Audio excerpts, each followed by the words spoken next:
Bapak berharap semua dalam keadaan sehat dan penuh semangat untuk memulai pelajaran agama hari ini. Bapak berharap kita juga mematuhi protokol kesehatan yang diterapkan oleh pemerintah kita, yakni memakai masker, jaga jarak, rajin mencuci tangan, dan yang terpenting adalah kita mengkonsumsi makanan dan minuman yang sehat. Baik, bertemu kembali dengan saya Bapak Janes Sihotak di pelajaran agama Katolik kelas 6 SD.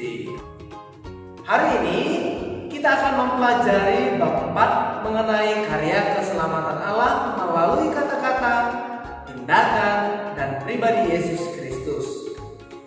Hari ini juga kita akan mempelajari pokok pelajaran bagian B, yakni Yesus mewartakan kerajaan Allah melalui tindakan yang ditunjukkan Yesus melalui mujizatnya dalam menyembuhkan penyakit orang kusta dalam Injil Markus 1 ayat 40 sampai 45. Adapun tujuan pembelajaran kita masih sama seperti minggu yang lalu, yakni siswa mampu menyebutkan beberapa tindakan atau mujizat yang dilakukan oleh Yesus.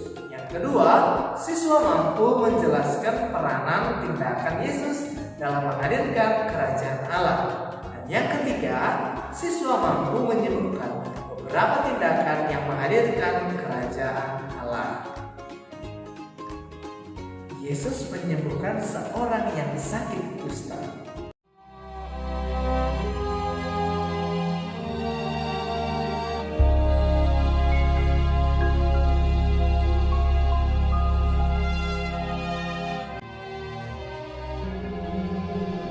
Pada suatu kali Yesus berada dalam sebuah kota.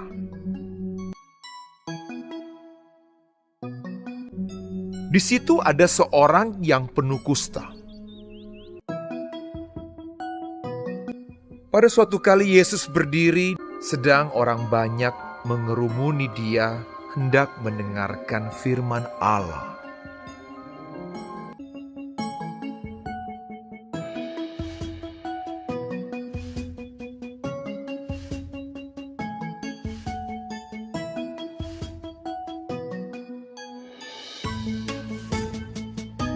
Ketika ia melihat Yesus, tersungkurlah ia dan memohon, "Tuhan, jika Tuhan mau, Tuhan dapat mentahirkan aku."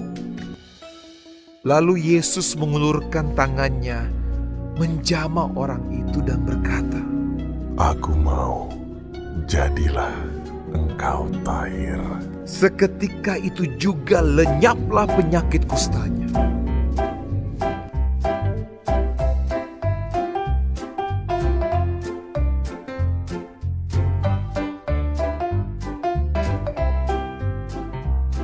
Yesus melarang orang itu memberitahukannya kepada siapapun juga dan berkata, "Pergilah, perlihatkanlah dirimu kepada imam, dan persembahkanlah untuk pentahiranmu persembahan seperti yang diperintahkan Musa, sebagai bukti bagi mereka."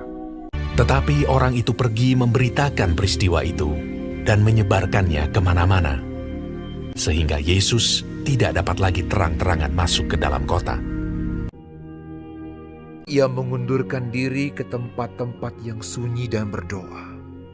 Tetapi kabar tentang Yesus makin jauh tersiar, dan datanglah orang banyak berbondong-bondong kepadanya untuk mendengar dia dan untuk disembuhkan dari penyakit mereka.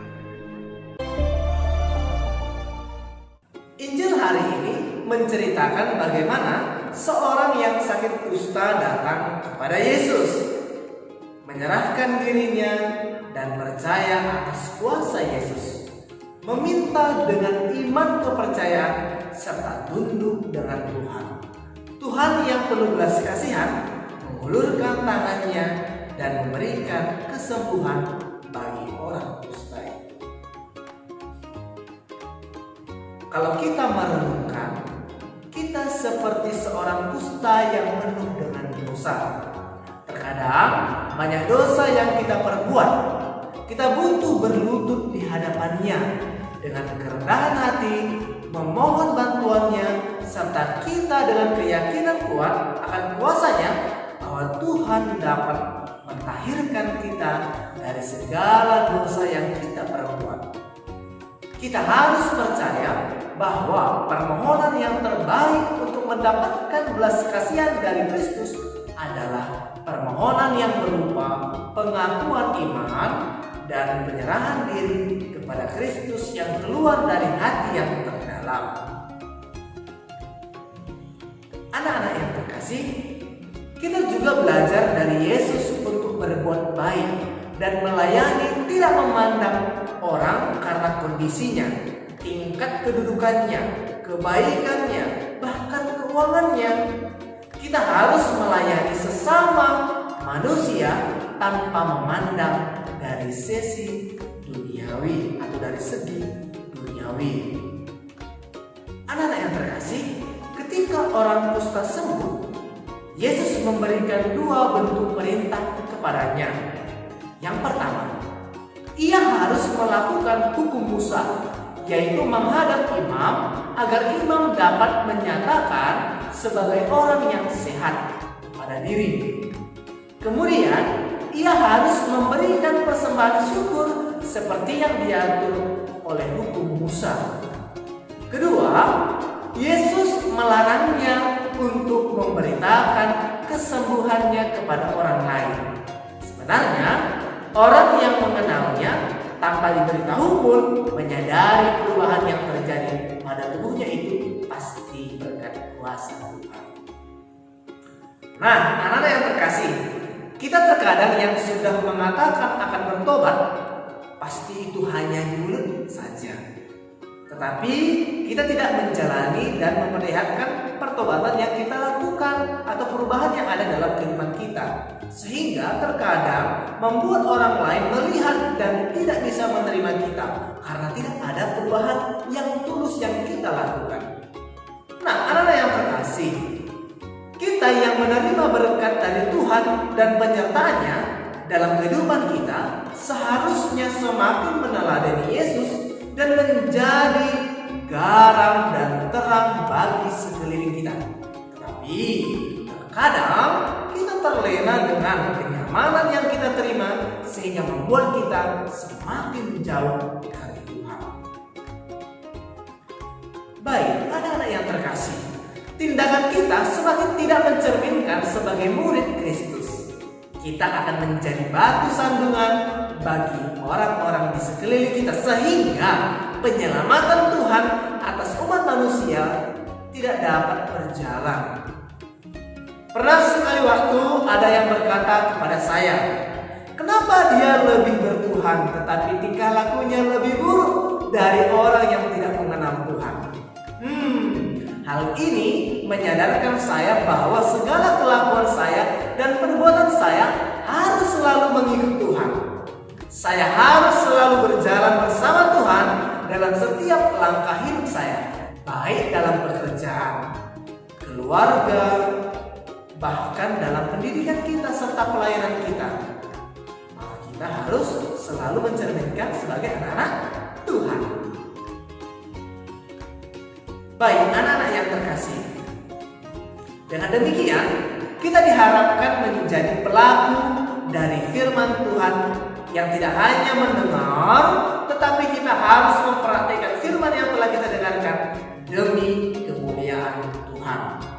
Anak-anak yang terkasih, dari pelajaran ini kita telah mengetahui bahwa Yesus tidak hanya mewartakan kerajaan Allah hanya lewat perkataan saja, tetapi Yesus telah mencontohkannya dalam mujizat-mujizat nyatanya untuk membantu sesama. Kiranya kita juga sebagai putra-putri Allah dapat berbuat demikian demi kebaikan kita dan kebaikan orang lain.